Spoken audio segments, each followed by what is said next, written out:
What's up, guys? Today we're going to talk about an exercise that's near and dear to my heart, and I don't see a lot of kettlebell lifters using it, even though in my opinion it's the one assistance exercise that gives the most carryover to other lifts and activities. And we can talk about a concept called the what the hell effect here, and that basically means you get so much unexpected and disproportionate carryover. You have to say to yourself, like, what the hell, how did that happen? And that concept originated in the 2000s when Pavel started marketing his hardstyle kettlebell system, and people started doing like swings and get-ups and snatches and whatever, basic kettlebell trainings, and suddenly they would start running faster or jumping higher, or the deadlift would go up, and they just thought, what the hell, how did those little kettlebells have that effect, right? And of course it was a little bit of a marketing trick to just make kettlebells seem like that magic tool that's going to give you those benefits and just make you that much better all around, and you can't get that anywhere else.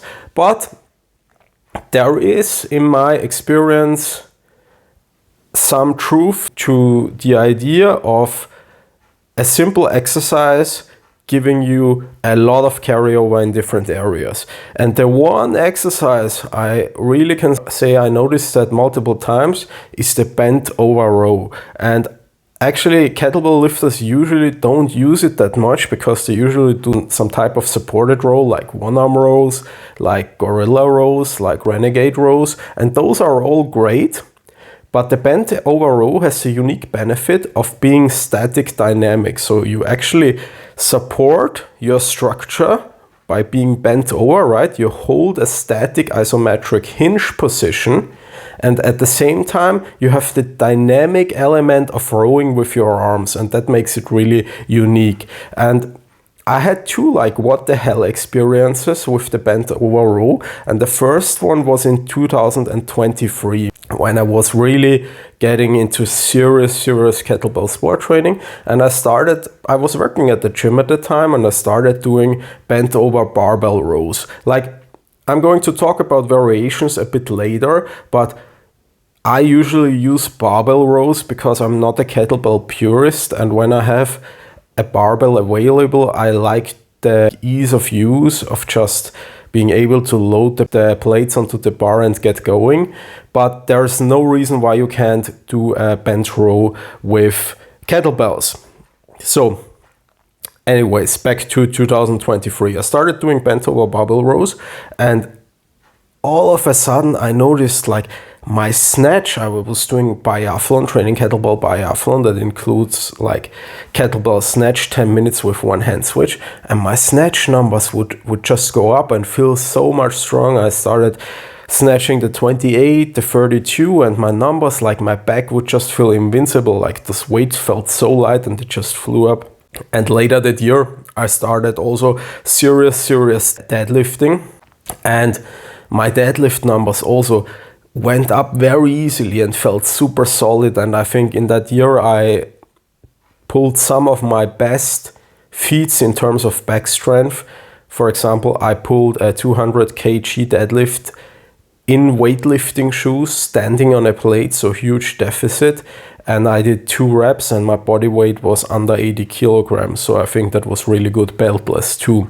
So basically everything that involved the back just got much stronger. And then in 2026, so this year, I started really progressively loading the barbell row again. And the first element I noticed was hypertrophy. Like my back just got bigger. Like it's going to give you that like look in the upper back, your traps will get bigger, and my lats, like I kind of felt like the skin started stretching a bit. Then I started later incorporating some pull-ups, and I had not done pull-ups in years and years, like literally years. I went without doing more than 20 pull-ups over the course of a full year. And I started doing pull-ups with the fat grips originally to improve my grip strength, and it just felt really easy. So like I think I could bang out like probably 15 pull-ups right now, even though I hadn't trained them for so long, and I think that's also due to the rowing. Then next up, my deadlift. So right now I'm in a kettlebell sport specific phase. So I'm really focused on improving competition performance. I'm not worried about my deadlift too much, but I do deadlifts once a week, and sometimes for higher reps, sometimes for lower reps. And my deadlift just started increasing immediately. And now my recent best performance was 150 kilograms for 3 super easy reps. Like I just ripped them off the floor. My back feels so stable, and that's done after a full kettlebell sport long cycle session. And if you watch the video, there's like multiple reps in the tank. So that's really, I'm probably going to get back to 200 kilograms later this year. And the carryover from bench rows is really fantastic. And the other thing, I started training, like I said, heavy long cycle for kettlebell sport competition. So 28s, 32s, and the cleans feel just very, very solid. So my back, just like if you're doing multiple reps with those heavy bells, like there is a lot of stress on your back, and my back just feels like basically invincible. And it's really the bench rows that help a lot with that. Now I don't train too much snatch at the moment, but still, whenever I do snatch, I feel really solid as well. Now you might say, okay, that's all just carryover, like that's all just your back got stronger and then you got better at lifts that demand back strength, like that's unsurprising. And you're right about that, but the thing is, the carryover I'm getting is just disproportionate. So I only do barbell rows once a week, I do 4 sets, I cycle the load, and I've been training with loads between 40 and 60 kilograms. So those are really light. The first couple cycles I used just a regular barbell, and now I threw the fat grips on and tried to use kind of the same weights with the fat grips that I used to do with the regular barbell. But I'm not lifting huge weights. I'm not doing high frequency. I'm doing it once a week. And the thing is, there's always a lot of reps in reserve. So that's, again, the what the hell effect, because even though the volume wasn't that high, the intensity wasn't that high, I'm not even training very hard. I'm not even putting in a lot of effort, and still I'm getting a lot out of it.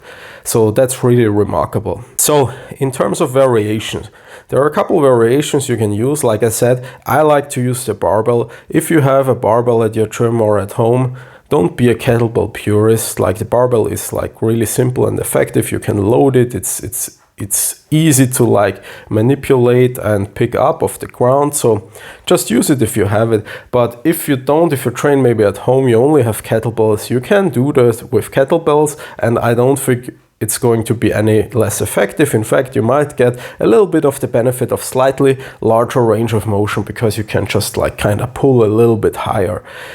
Then there's the option of doing strict versus cheat rows. And I've always done them super strict. So I keep my torso really perpendicular to the floor, and I try to use as little body English as possible.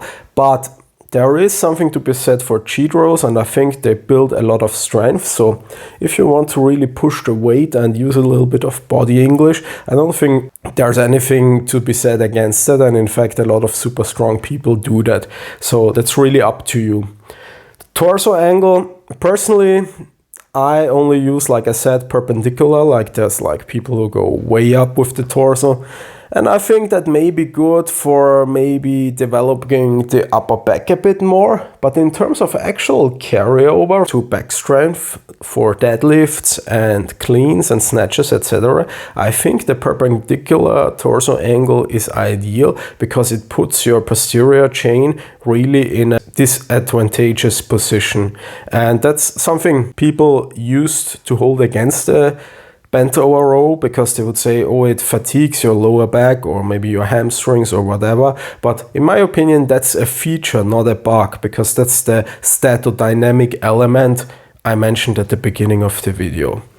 Now, with a barbell, you can grip pronated, so overhand grip, versus supinated with an underhand grip. And I again think the pronated grip is superior. The supinated grip may be better for certain bodybuilding applications, but in terms of pure strength and back strength, I think the overhand grip is preferred. And then there's the option of doing a so-called pendlay row, where you kind of start each rep from the floor and kind of pull it up explosively. And I think that's a really great option as well. So heavier cheat rows and pendlay rows are definitely things I'm going to start incorporating in the future. But just from those super light, strict rows, I got so much carryover.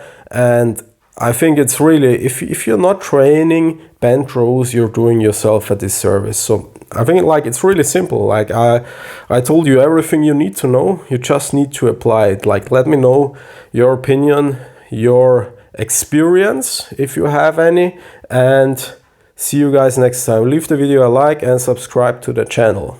Ciao.